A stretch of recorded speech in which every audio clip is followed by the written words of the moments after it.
Tabii ki biliyoruz. Eleştiriler var. Hatta güvensizlik var Kürtlerde. Ya işte bunlar samimi değil. Başında aslında biz bunu gördük, bir samimiyetin olduğunu gördük.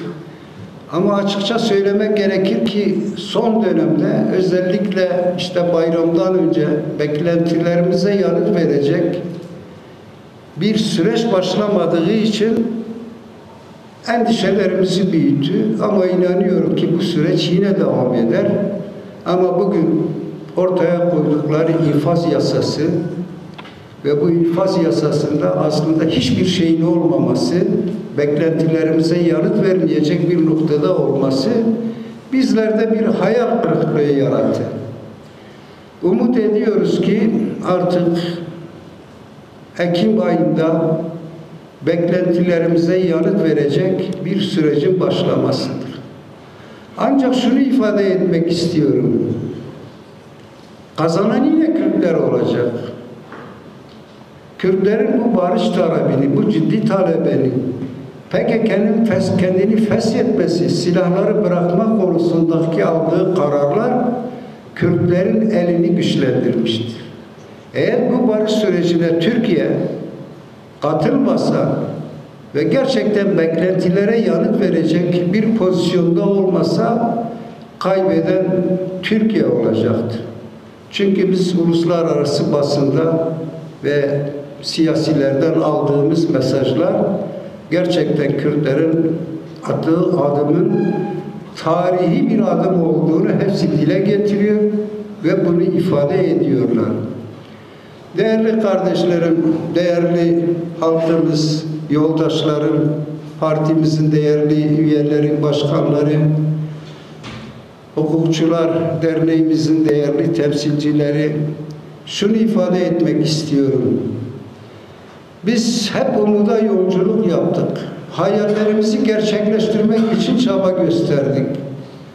Bugün bu hayallerimizi, umutlarımızı yıkacak hiçbir güç yok. Buna inanın ve güvenin. Bu süreç mutlaka başarıya gidecektir. Elbette ki Kürtleri daha az bir hukuka razı etmeye yönelik bir ayak oyunlarıyla her zaman karşı karşıya kalacağız. Ama yaptığımız çok çalışmalarda, yaptığımız toplantılarda barış konusunda Sayın Öcalan'ın, Sayın Başkan'ın perspektifi doğrultusunda, ortaya koyduğu düşünceler doğrultusunda bütün gücümüzle çabalarımızı ortaya koyacağız. Bu konuda çalışmalarımızı yürüteceğiz. Ve mutlaka başarıya ulaşacağız. Bu duygularla hepinizi saygıyla, sevgiyle selamlıyorum. Ancak bir şey daha ifade etmek istiyorum.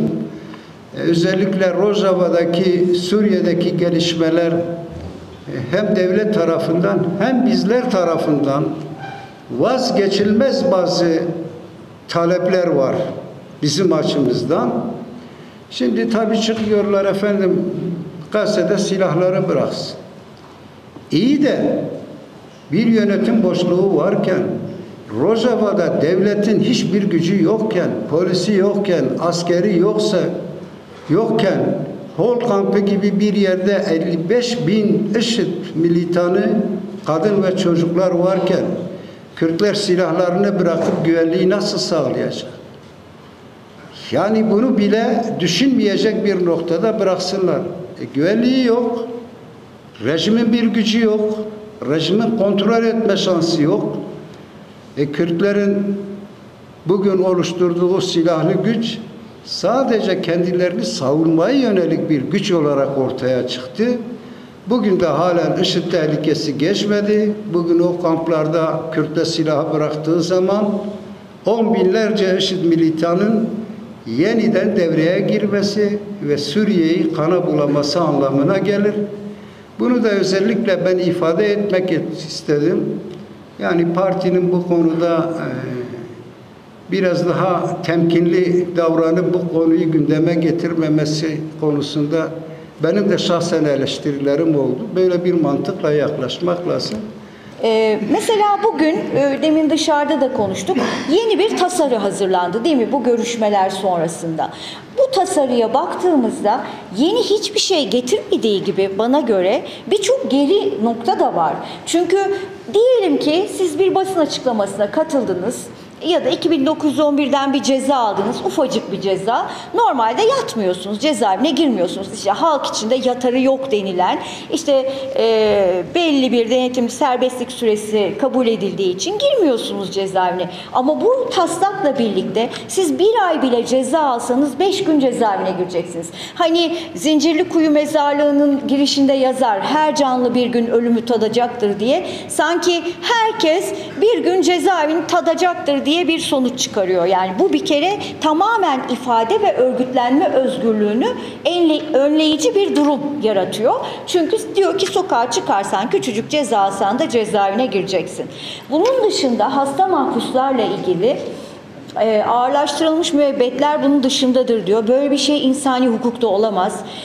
Aldığı ceza ne olursa olsun, eğer bir insan ağır hastaysa ve cezaevinde yaşayamayacak durumdaysa doktor raporuyla birlikte bırakılması gerekir. Gerekçe olarak şunu gösteriyorlar duyduğumuza göre, işte bu cemaat davalarından ceza alanları çıkartmamak adına, aynen bizim için de aynı şeyleri, bizim mahpuslar için de aynı şeyleri söylüyorlardı. Böyle bir şey insani hukuka bir kere aykırı. Türkiye'nin altına imza attığı uluslararası sözleşmelere aykırı. Bu arada şunu da söyleyeyim. Aslında Türkiye Cumhuriyeti Devleti hiçbir yasal düzenleme yapmasa bile bizim birçok hakkımız normalde garanti altında. Örneğin Avrupa İnsan Hakları Sözleşmesi'nde imzası var Türkiye'nin. Birçok Birleşmiş Milletler Sözleşmesi'nde imzası var. Ama maalesef bu imzalarının hepsini ihlal ediyor. Uygun davransa ve Avrupa İnsan Hakları Mahkemesi kararlarını imza attığı şekilde uyguluyor olsa bugün birçok insan cezaevinde olmaz. Örneğin Selahattin Demirtaş, Gezi mahpusları, birçok milletvekili cezaevinde olmayacağı gibi Sayın Öcalan için de umut hakkı için düzenleme yapmaları gerekirdi. Çünkü bununla ilgili verilmiş Avrupa İnsan Hakları Mahkemesi kararları var.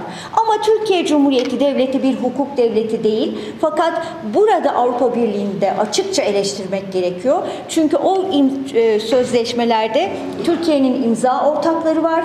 Bunların hepsi Avrupa Birliği ülkeleri ve maalesef ki sözleşmelerin denetim mekanizmalarını Türkiye'ye karşı işletmiyorlar. Neden? Sığınmacıları tutmaya devam etsin diye.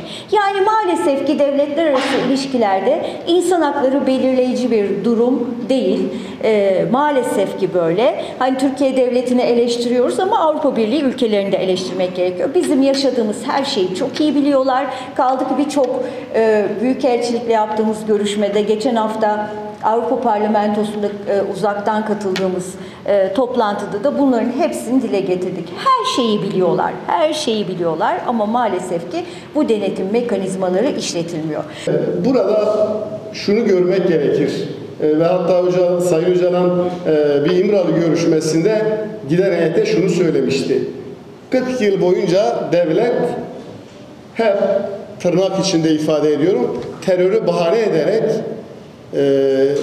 sizi terör sopasıyla dövmeye çalıştı. Legal siyasette bulunanları, insan hakları savunucularını, hak talebinde bulunanları hep o sopayla dövmeye çalıştı.